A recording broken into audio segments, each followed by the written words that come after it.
Hey guys, and welcome back to my channel. Or if you're new, I'm Lisa, and today we are talking meal prep.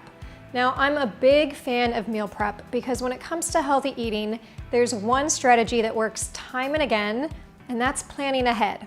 But I probably do meal prep a little bit different than most because instead of prepping the same meal for 5 days of the week, I prep individual ingredients. This still saves me heaps of time in the kitchen, but gives me far more variety in my meals throughout the week. And I don't know about you, but I'd get a little bored eating the same thing for 5 days in a row. So today I'm going to show you 9 ingredients that you can meal prep in under 2 hours on a Sunday. With plenty of ingredients prepped in your fridge, all it takes is a little creativity to combine them with fresh produce or items that you have in your pantry for healthy meals that take less than 5 minutes to make.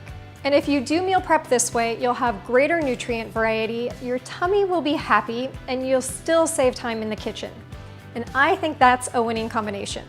So let's dive in and I'll show you what I've meal prepped this week. To make meal prep as efficient as possible, I always recommend a little planning before you get started. This includes getting all of your ingredients out and ready and jotting down a few notes, like what you plan to make, any appliances you'll need, and how long it will take to prepare or cook. Once you've written your notes, you'll be able to see which items take the longest or which you can work on simultaneously. Roasted vegetables are one of my favorite meal prep ingredients because it's so easy to toss a bunch of veggies onto a baking tray and cook them. Today I'm roasting broccoli, Brussels sprouts, and red onion with a little bit of fresh garlic, but it's so easy to change up the veggies based on what's in season. My tip when it comes to roasting vegetables is to choose those that take about the same amount of time to cook. Broccoli, cauliflower, Brussels sprouts, and mushrooms all take about 25 minutes in a 425-degree Fahrenheit oven. And carrots, beets, potatoes, and butternut squash all take about 45 minutes. So you'd want to keep those vegetables on different trays. Once everything is sliced into evenly sized pieces, drizzle with a little olive oil or avocado oil and season with salt and pepper and give it a good toss. You could do this in a bowl or directly on the baking tray. Just make sure that once the veggies are on the tray, they're in a flat, single layer with no overlap, and then set them aside. Next, we're going to make some sweet potato toast. And while sweet potato toast got a bunch of buzz a few years ago, I still haven't stopped making it. Not only is it a great gluten-free toast alternative, but it's a great way to sneak more veggies into your diet, which I'm always a fan of. To make the toast slices, you can use either a mandolin or a chef's knife. A mandolin will keep the slices even at about 1/4 inch, while if you use the chef's knife, you can make them a little bit thicker. It's just personal preference. Once you've got all of your sweet potato slices, add them to a parchment-lined baking tray. You can cook these dry or with a little bit of olive oil or avocado oil, and I personally like them with a little bit of oil, so that's what I'm doing today.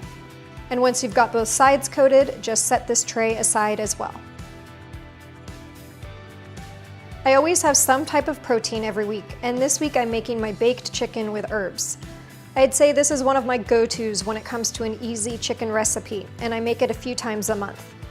Now, I'm just baking 2 chicken breasts as I'm one person, but you can of course double or triple this for a family. So you'll coat both sides of the chicken with avocado oil and season with salt and pepper. Sprinkle on your favorite herbs and spices, and I'm using a mix of basil, parsley, thyme, rosemary, and garlic powder, but feel free to get creative. And if you need a little spice inspiration, make sure to watch my spice drawer organization video where you can see all of my spices. While those items are cooking, I'll begin the stovetop ingredients, and that includes the white rice and hard-boiled eggs, or in my case, slightly soft-boiled eggs. In terms of a starch or grain, I'm making white rice today because that always does better with my digestion, but you could also make brown rice, quinoa, lentils, or really any other pulses or grains. And the great thing is that you can switch it up every single week. At the same time my rice is cooking, I'll heat up another pot of water to boil some eggs. But before I do that, I'll check on the items in the oven and give my sweet potato toast a flip. The chicken should be done by now, and I'll use an instant read thermometer to double check. If it is, I'll remove it and let it rest and add the tray of broccoli and Brussels sprouts. So the way I cook eggs is to boil the water first, then place the eggs in, and set a timer immediately when they've entered the water. I find this method always produces the most consistently perfect eggs, rather than bringing a cold pot of water to a boil with the eggs already in the water. My favorite eggs are 6.5-minute eggs, or what you might call jammy eggs. But if you like them harder or softer, feel free to adjust the time.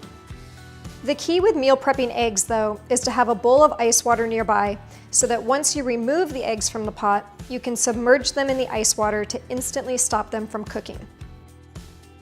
At this point, my rice is just about done, so I'll turn off the heat, fluff it up, and let it cool down a bit. When the eggs are done, transfer them to the ice water bath and let them cool as well.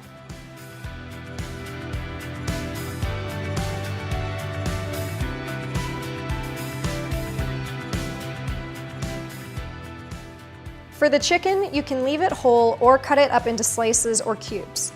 Since I have an idea of what meals I want to make this week, I'll slice it up right now, again saving me time later in the week. Then I'll place the chicken into a glass-locked storage container, and these are my favorite meal prep containers as they're glass and spill-proof. Then I'll transfer the white rice to a container as well.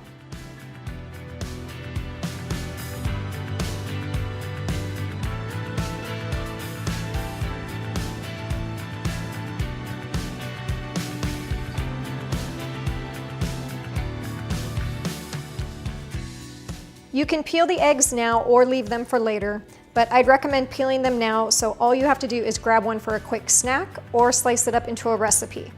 And I'm storing these in a round glass lock container.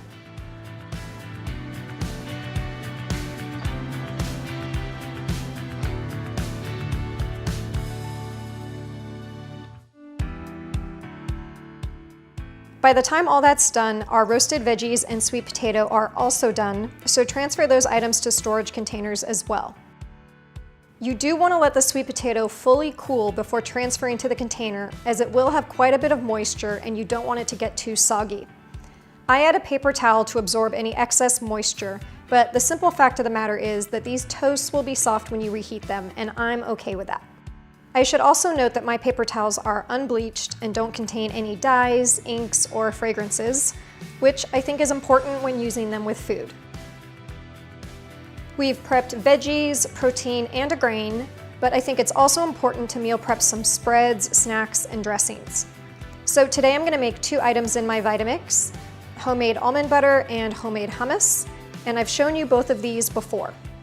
For the almond butter, it's as easy as roasting 4 cups of almonds for 10 minutes, letting them cool, then blending on high for 1 minute. If you do that, you'll have ultra creamy and smooth homemade almond butter. Homemade hummus is just as easy as homemade almond butter, and I'm obsessed with this hummus recipe. It tastes so much better than anything you can buy in the store, and it has a fresh garlic flavor. Both this recipe and the almond butter recipe have their own videos, so if you'd like to see the process in more detail, make sure to watch those, and I'll link them in the blog post below. One of my favorite things to scoop up hummus with is celery and carrot sticks.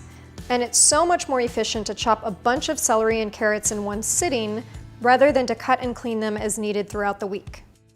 The good news is that if you store them in a jar with fresh, cold water, they'll also stay crisp for at least 7 days, if not longer. And because you can easily see them in the fridge, you'll be more likely to grab them when you need a quick, healthy snack, rather than that cookie you might be craving.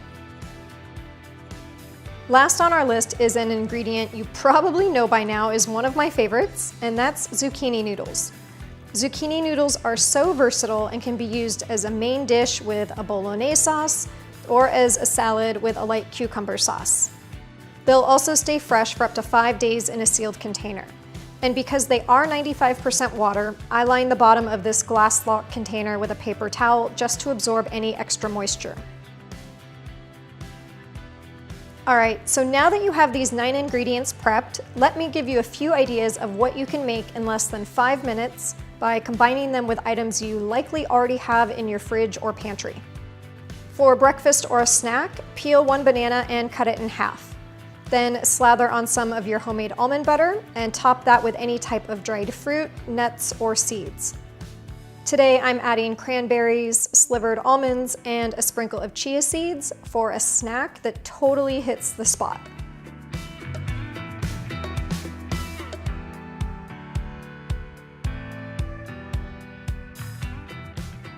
Next up is sweet potato toast, and this can be breakfast or lunch for me.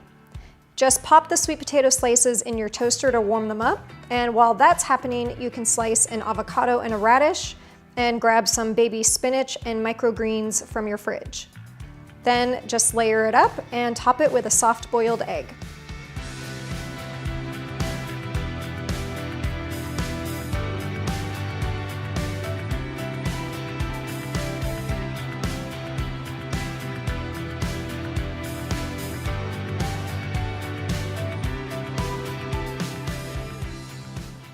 Next up, I have a simple and quick breakfast salad. Just add baby spinach to a bowl and top that with slices of tomato and avocado, one of your soft-boiled eggs, and a few slices of prosciutto. You can keep it simple like this or spruce it up with some nuts, hemp seeds, or a variety of other ingredients. And I usually just drizzle it with a little olive oil and balsamic vinegar.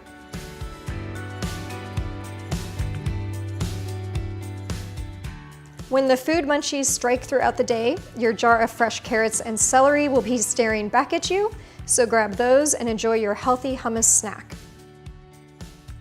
For lunch or dinner, you can make a chicken macro bowl. Just add several of the ingredients you've already prepped into a bowl together, like the white rice and roasted vegetables, along with some fresh baby spinach. I'll also take 2 slices of my sweet potato toast and quickly dice those up to add on top of the salad.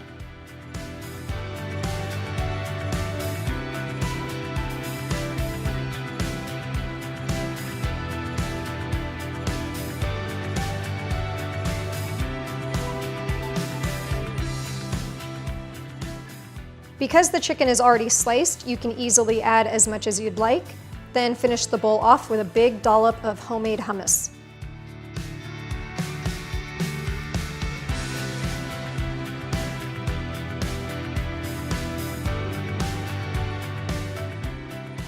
For a simple dinner idea, you could add the chicken, roasted veggies, and white rice to a plate before heating it up. This is your traditional protein, veggie, starch meal. It is about as easy and no fuss as it gets, but still packed with flavor.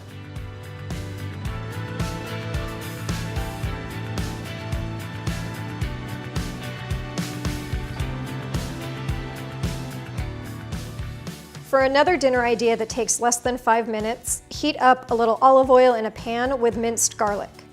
Add a few handfuls of baby spinach and let that wilt down for a minute or 2. Then add some zucchini noodles and toss it all together to warm the noodles up.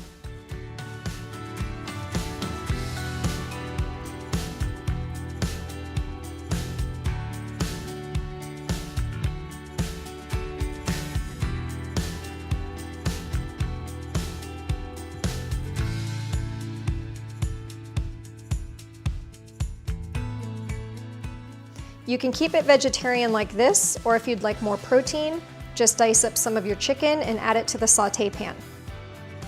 Before serving, I like to add a little sprinkle of fresh Parmesan cheese and cracked black pepper, and just look at how gorgeous this turns out.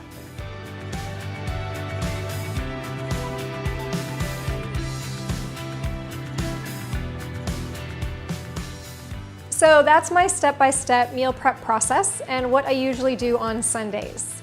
The items I prep do change with the seasons, so if you liked this video and you'd like to see more meal prep videos in the future, make sure to give this video a thumbs up and let me know in the comments below. All right, that's it for me this week. We will see you guys again in the next video.